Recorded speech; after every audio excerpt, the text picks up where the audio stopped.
Jadi mudah-mudahan Allah jaga hati kita, baik ketika kita diuji, bahkan ketika kita diberi nikmat, supaya dalam dua keadaan ini kita tetap menjadi mukmin yang ajaban, yang ideal, yang baik, yang insya Allah Allah suka sama kita. Kalau diuji sabara fakana khairallah, kalau diberi nikmat syakara fakana khairallah. Kalau dia diuji dia bersabar, dan itu kebaikan untuk dia. Ternyata diuji ujung-ujungnya baik. Lewat apa ujian menjadi kebaikan? Lewat sabar. Bukankah Allah bilang wabasyiris sabirin? Sampaikan berita gembira kepada orang yang sabar. Ada banyak kebaikan yang Allah sediakan untuk orang yang sabar kalau dia sabar. Dan kalau diberi nikmat syakara. Kalau diberi nikmat dia bersyukur. Fakana khairallah. Kenapa nikmat kok menjadi kebaikan? Maksudnya dengan dia bersyukur Allah tambahkan kebaikan itu. La in syakartum la azidannakum. Jadi orang beriman itu kayaknya hidupnya tuh harusnya sih nggak ada bete-nya.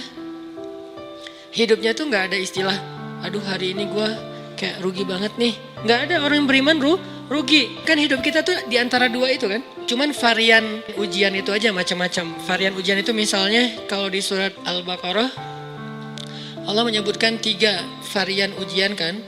Ba'sa, dharra, zulzilu.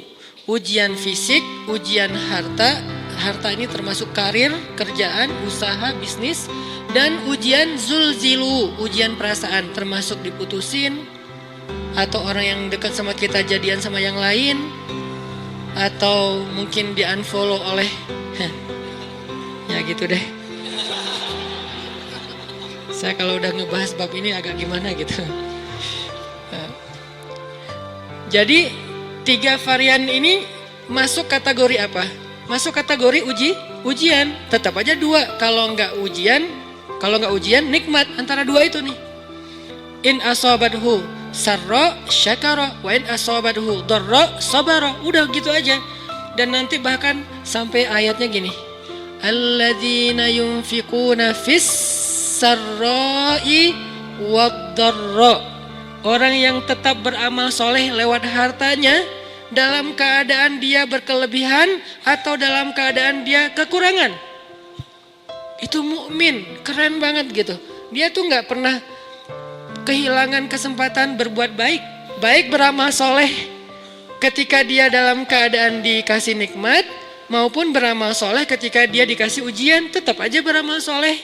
Contoh yang ayat tadi, yunfikuna fis sarra, berinfak dalam keadaan sarra, dalam keadaan bahagia, senang, lagi dapat untung gitu kan. Ataupun yunfikuna fid dharra, tetap berinfak walaupun dia dalam keadaan dharra, dalam keadaan susah, dalam keadaan dor itu kan bahaya. Nih kalau saya infak nih bahaya nih buat saya nih. Kalau saya kasih nih saya kayak nggak ada tabungan buat mahar nih.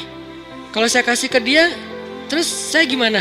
Gitu kan? Ini dor banget nih, bahaya banget nih. Tapi dia tetap berinfak. Siapa yang mencontohkan hal seperti itu?